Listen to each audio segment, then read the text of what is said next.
नमस्कार शेतकरी मित्रांनो, सत्याची शेती या यूट्यूब चॅनलमध्ये आपले मनापासून स्वागत आहे। शेतकरी बांधवांनो, आपण शेतात DAP, युरिया, पोटॅश, झिंक अशी महागडी खते टाकतो, हजारो रुपयांचा खर्च करतो, पण तरीसुद्धा अनेक वेळा पीक तसं येत नाही। जसं आपण स्वप्न पाहतो तसं उत्पादन सुद्धा मिळत नाही। कधी तुम्हाला प्रश्न पडला आहे का, इतकं खत टाकून सुद्धा पीक कमजोर का राहतं? आपण दिलेली खतं खरंच पिकाला मिळतायत का, की ते फक्त मातीमध्येच अडकून वाया जात आहे?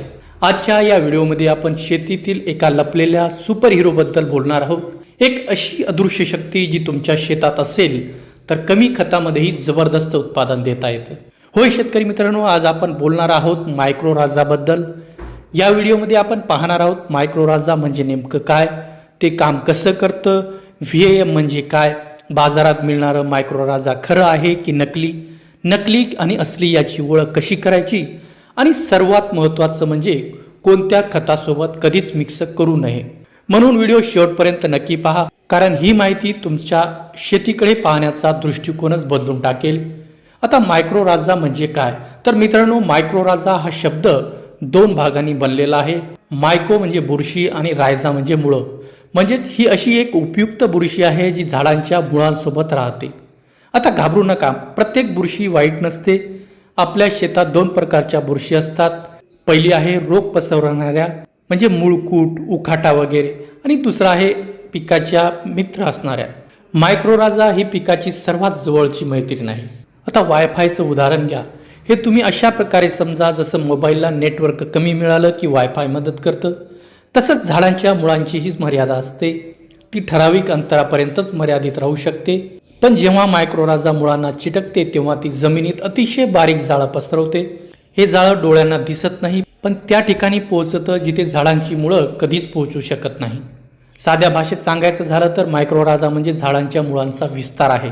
VAM म्हणजे काय, पॅकेटवर तुम्ही अनेकदा VAM असं लिहिलेलं पाहिलं असेल। आता VAM म्हणजे व्हेस्क्युलर आर्बिस्क्युलर मायक्रोराजा हे 3 टप्प्यात काम करतं। पहिलं आहे जुळवणी, म्हणजे मायक्रोराजाचे बीजाणू मुळामध्ये प्रवेश करतात।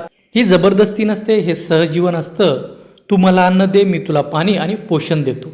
दुसरा आहे व्हेसिकल्स, मुळामध्ये अन्न साठवणारे छोटे गोदाम तयार होतात। दुष्काळ किंवा ताणाच्या काळात हेच झाडाला वाचवतात। तिसरा आहे आर्बिस्क्युलस, इथे खरी देवाणघेवाण होते। मायक्रोराजा मातीमधून फॉस्फरस, झिंक, कॉपर पाणी आणतं आणि झाडाला देतं, आणि बदल्यात झाड त्याला ग्लुकोज देतं। ही निसर्गाने तयार केलेली सर्वात परफेक्ट सिस्टीम आहे। शेतकरी बांधवांनो, आज बाजारात मायक्रोराजाच्या नावाखाली कोळशाची भुकटी, राख किंवा फक्त ह्युमिक ॲसिड विकलं जातंय। म्हणून खरे मायक्रोराजा ओळखण्यासाठी 4 टेस्ट लक्षात ठेवा। पहिली आहे FCO आणि IP काउंट, दुसरा आहे पाण्याची चाचणी, तिसरा आहे वास, आणि चौथा आहे मुळांची वाढ। आता याची वापरण्याची पद्धत कशी आहे, तर बियाणे पेरण्यावेळी देणं सर्वोत्तम आहे। दाणेदारमध्ये दिलं तर 4 ते 5 किलो एकरी द्यायचं आहे। पावडरमध्ये दिलं तर 200 ते 250 ग्रॅम प्रति एकर द्यायचं आहे। मुळांच्या अगदी जवळ देणं हे गरजेचं आहे। काही गोष्टी कधी करू नका, बुरशीनाशकांसोबत मिक्स करू नका, जास्त फॉस्फरस देऊ नका, आणि कोरड्या मातीत सुद्धा टाकू नका। मायक्रोराजा म्हणजे जादू नाही, ते शुद्ध विज्ञान आहे। खतांचा उपयोग वाढवतो, खर्च कमी करतो, जमिनीत सुधारणा करतो, आणि पिकाला ताणातून वाचवतो। शेतकरी बांधवांनो, हा व्हिडिओ उपयुक्त वाटला असेल तर नक्की लाईक करा, चॅनलला सबस्क्राईब करा, आणि हा व्हिडिओ आपल्या शेतकरी मित्रांना व्हॉट्सॲपवर पाठवा। धन्यवाद।